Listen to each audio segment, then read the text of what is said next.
ธรรมศาสตร์那就叫自然ต้นไม้ดง那就叫树木แม่น้ำเนี่ยเด้那就叫江河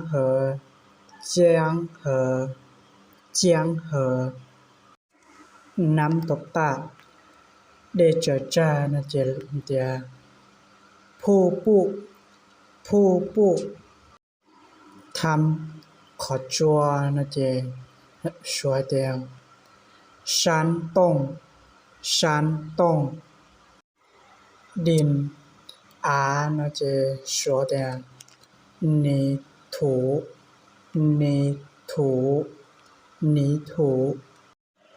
ภูจง那就说的山ภูเขาไฟจงเหลอเตอ那就说的หัว山ป่าหารง那就说的森林ท้องฟ้า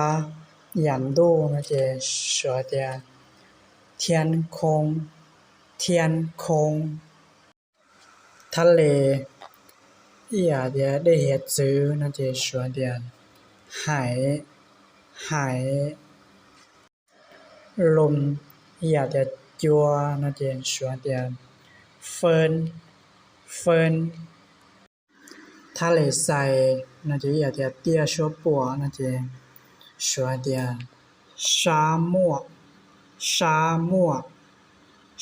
漠นั้นคันอย่าชาลือ那就说的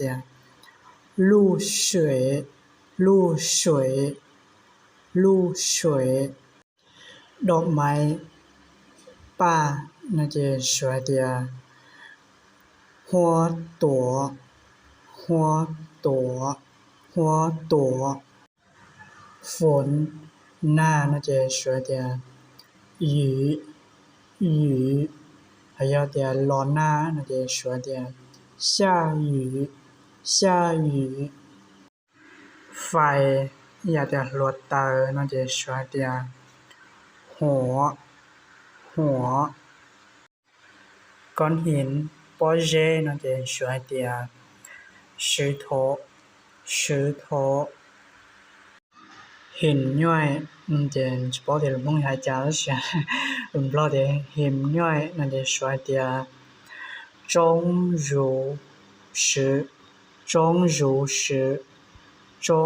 乳石หญ้า那就อย่าหน่อจอนหน่อ那就说的草หิมะ那就อย่าsnow 那就说的雪อบ那อย่าอยู่อบง่ายอย่า就说的烘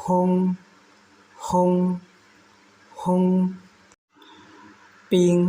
那อย่าอบ那就说的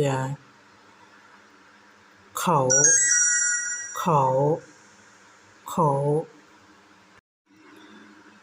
ทอด那就อย่าอยู่ทั้งเด现在就说的炸水เดียวทั้งเดต้ม那就อย่าเฮาง่ายแล้วอย่าเฮาเจ้าเต็มจะ说的煮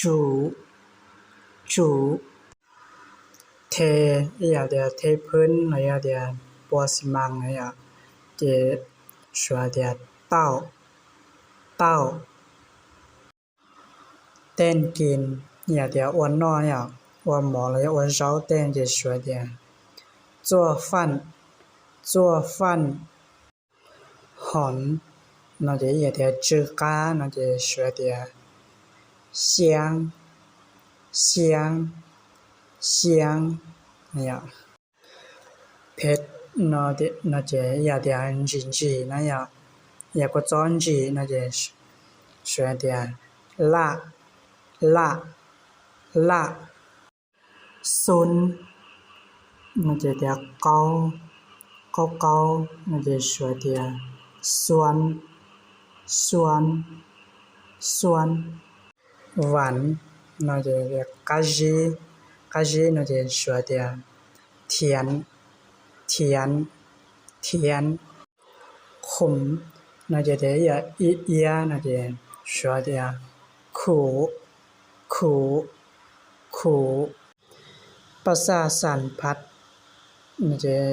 只包的路梦也要加要的想路说这了的关能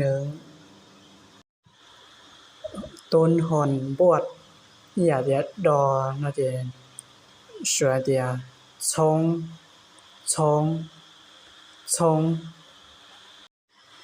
เฮ็ดขินทงเจ那这说的金针骨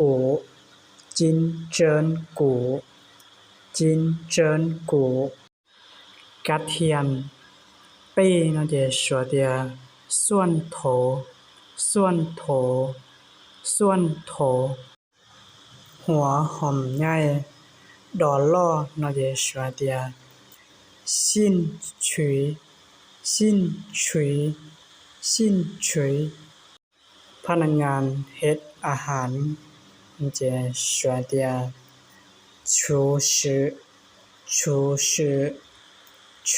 师หิว那得อยากจะใช้ปลาจะ说的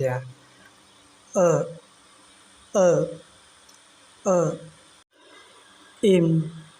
那จะ的เจ้าปลาอยากจะก็หมอเจ้าปลาอยากจะ说的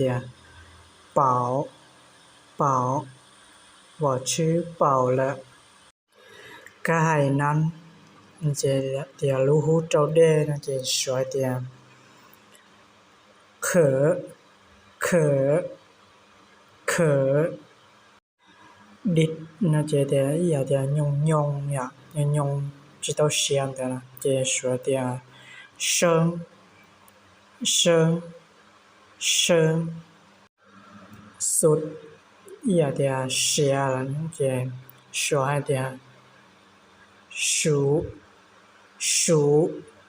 熟การกินเดินน่าจะ容易点การนอกเกเฮาเลยเดียนอกเฮาลินดาเจนสวยเดีย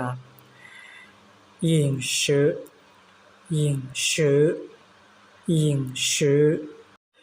สุดปานกลางอย่าเดียเสียอินดาจิตเสียลินดาเจสวยเดีย适中